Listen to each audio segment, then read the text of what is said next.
नमस्कार दोस्तों, आपके अपने channel Ashish Kumar official blogs में आपका स्वागत है। आज हम बात करेंगे एक ऐसे देशभक्त की जिन्होंने देश के लिए अपना जीवन सर्वस्व न्योछावर कर दिया, जिनका नाम नेताजी सुभाष चंद्र बोस है। आज हम इनके बारे में जानेंगे। बचपन और शिक्षा, नेतृत्व की पहली झलक।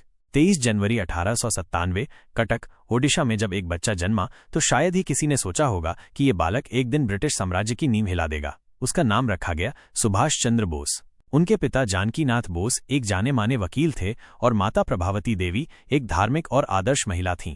सुभाष जी का बचपन सादगी भरा जरूर था, लेकिन उनका व्यक्तित्व शुरू से ही अलग था। तेज बुद्धि, अनुशासन प्रिय और गहरी सोच वाला।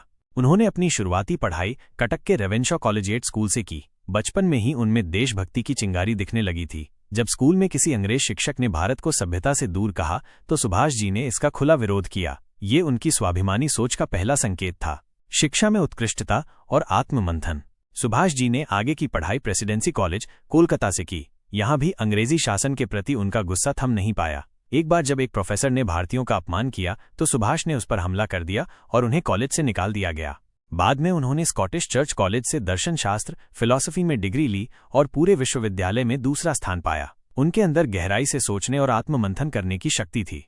पढ़ाई के दौरान ही उन्होंने स्वामी विवेकानंद और रामकृष्ण परमहंस के विचारों को पढ़ा, जिससे उनकी सोच और भी गहरी हो गई। ICS और फिर राष्ट्र सेवा का व्रत। उनके पिता चाहते थे कि Subhash ji Indian civil services ICS पास करें। वो 1919 में इंग्लैंड गए और ICS की परीक्षा दी। न केवल उन्होंने ये कठिन परीक्षा पास की, बल्कि चौथा स्थान हासिल किया। लेकिन यहीं एक मोड़ आया। जिस नौकरी में उन्हें रुतबा और पैसा मिल सकता था, उसे उन्होंने ठुकरा दिया। उन्होंने कहा, मैं गुलामों की सरकार की सेवा नहीं कर सकता। मुझे अपने देश के लिए जीना है और मरना है। गांधी जी से प्रेरणा और आज़ादी की राह पर कदम।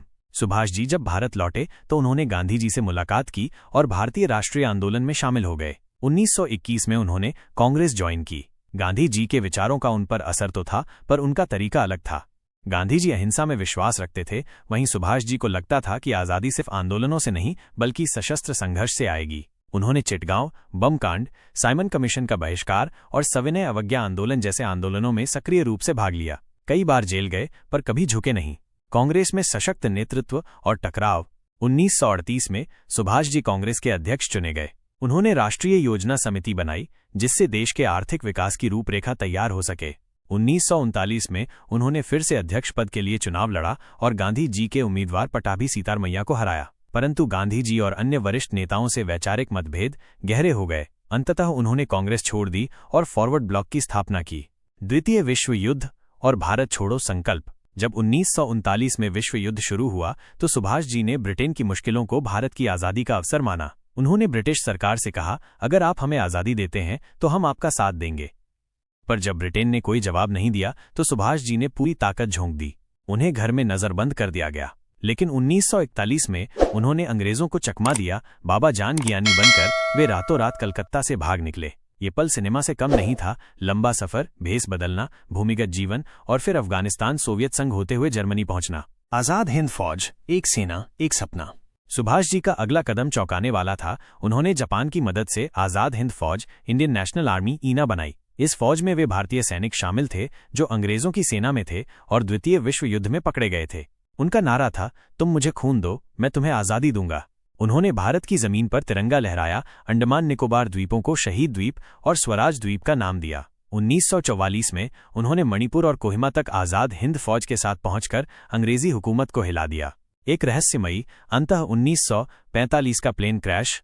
18 अगस्त 1945 एक ऐसा दिन जब नेताजी के जीवन की आखिरी कड़ी जुड़ी। कहा गया कि उनका प्लेन ताइहोकू, अब ताइपेई में दुर्घटनाग्रस्त हो गया और वे इस हादसे में मारे गए। लेकिन क्या वे सच में मरे? ये सवाल आज भी भारतवासियों के मन में है। कुछ कहते हैं वो गुप्त रूप से रूस चले गए, कुछ कहते हैं कि भारत लौटे पर पहचान छुपा ली। उनका अंत एक रहस्य बन गया और शायद यही उनकी क्रांतिकारी छवि को और भी जीवित रखता है। उनकी सोच, उनके विचार। नेताजी का सपना था एक ऐसा भारत जो केवल आज़ाद न हो बल्कि आत्मनिर्भर और आत्मगर्व से भरा हो। उन्होंने कहा था, स्वतंत्रता एक ऐसा फूल है जिसे जबरदस्ती छीनना पड़ता है, याचना से नहीं मिलता। वे चाहते थे कि भारत में विज्ञान, शिक्षा, उद्योग और सैनिक ताकत पर जोर दिया जाए। वो महज एक नेता नहीं बल्कि एक विजनरी थे जिन्होंने आने वाली पीढ़ियों को सोचने का तरीका सिखाया। नेताजी की प्रेरणा आज भी जिंदा। आज भी जब कोई युवा हार मानने लगता है तो नेताजी की कहानी उसे खड़ा कर देती है। उनका जीवन हमें सिखाता है कि जो अपने विश्वास पर अडिग रहता है वही इतिहास बनाता है। उनके जीवन की 3 सबसे बड़ी प्रेरणाएं: साहस, खतरा हो या जेल, उन्होंने कभी डर को खुद पर हावी नहीं होने दिया। दृष्टि, उनका सपना सिर्फ आजादी का नहीं, एक शक्तिशाली भारत का था। आत्मबलिदान, उन्होंने सुविधाएं छोड़ी, सत्ता छोड़ी, यहां तक कि अपनी जिंदगी भी देश के नाम कर दी। अंतिम शब्द: सुभाष चंद्र बोस केवल इतिहास के पन्नों का नाम नहीं है, वे एक आग हैं जो हर उस दिल में जलती है जिसे देश से प्यार है। उनका जीवन बताता है कि अगर इरादे नेक हों और हौसले बुलंद तो कोई भी ताकत आज़ादी की राह नहीं रोक सकती। नेताजी का एक वाक्य आज भी भारत की आत्मा को झकझोर देता है: जीना है तो किसी उद्देश्य के लिए जियो, वरना तो जानवर भी जीते हैं।